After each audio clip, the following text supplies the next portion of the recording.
Il est temps d'ouvrir les journaux à travers le monde, évidemment avec Hélène Frade ce matin. Bonjour Hélène. Bonjour Damien. Avec notamment la une de la presse. La pendaison, hier en Iran, de 2 hommes accusés d'avoir participé aux manifestations de janvier dernier contre le régime. Abolfazl Sepahi, que vous voyez ici à droite de l'image, et Amir Hossein Safari ont été pendus hier matin sur une place de la ville de Malekshar. C'est dans la province d'Ispahan, dans le centre du pays, selon l'agence de presse iranienne MER. 2 exécutions qui ont provoqué la tristesse, la colère et la défiance à travers tout l'Iran, d'après le site d'opposition Iran International, qui affirme qu'elles ont, je cite, renforcé plutôt que brisé la détermination des opposants au régime à la République islamique. The Guardian, le quotidien britannique, qui fait état d'une forte augmentation des exécutions pour participation à la fois aux manifestations anti-régime et pour trafic de drogue, rapporte que des centaines de détenus se sont cousu les lèvres et qu'une grève de la faim massive a débuté il y a 2 semaines dans la plus grande prison d'Iran, la prison de Khaisal Essar, c'est près de Téhéran, après que 6 d'entre eux ont été placés à l'isolement en vue de leur possible exécution.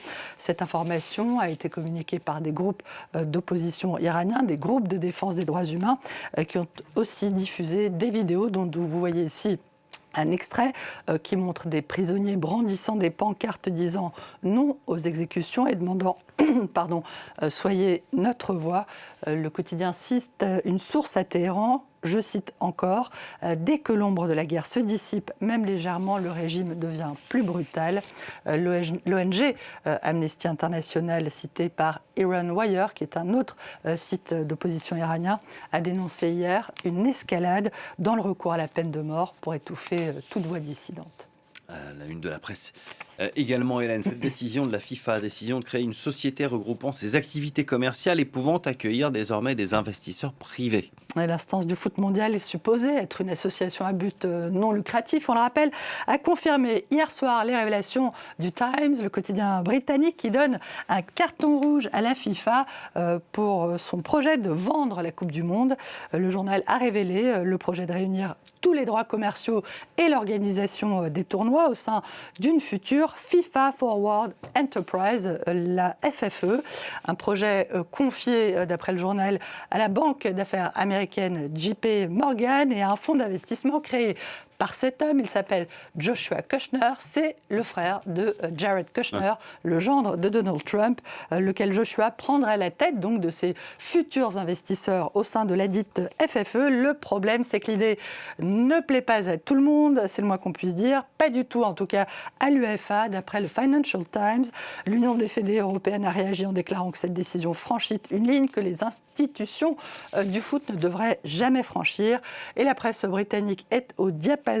The Sun évoque la fureur provoquée par la décision de bazarder, je cite, la Coupe du Monde à des investisseurs, l'équivalent d'une bombe nucléaire footballistique. Le Daily Telegraph dénonce une vente à la sauvette et demande à ce que le foot soit sauvé du mégalo à la tête de la FIFA, son président Gianni Infantino. Voilà pour le foot côté obscur. Côté lumière, l'annonce hier, Hélène, évidemment, de la nomination de Zinedine Zidane comme sélectionneur de l'équipe de France. Zizou, tout sourire. Pour l'occasion, la FFF avait organisé une grande conférence de presse et le TSE, Zizou n'a pas caché sa joie, une entrée en matière parfaitement réussi, d'après le Parisien aujourd'hui en France, qui observe que Zizou Christ reste pour le moment intouchable, mais que ce ne sera peut-être pas éternel. Libération évoque l'aura intacte du champion de 98, tout en exprimant sa crainte qu'il puisse échouer. Et le journal, qui s'interroge sur sa propre appréhension, se dit que cette idée repose sur l'idée, peut-être que Zidane a trop attendu pour le poste, mais ce sont des appréhensions que Libé choisit d'écarter. Zizou, une passion française, dixit l'équipe, qui relève qu'il n'a pas esquivé hier les sujets qui fâchent, à commencer par le sujet épineux du journaliste français actuellement emprisonné en Algérie, Christophe Glaise, dont il a dit espérer qu'il rentre enfin chez lui, retrouver sa famille. Merci beaucoup Hélène pour cette revue de presse. Merci à vous qui avez choisi France 24. On se retrouve dans un quart d'heure pour un nouveau journal.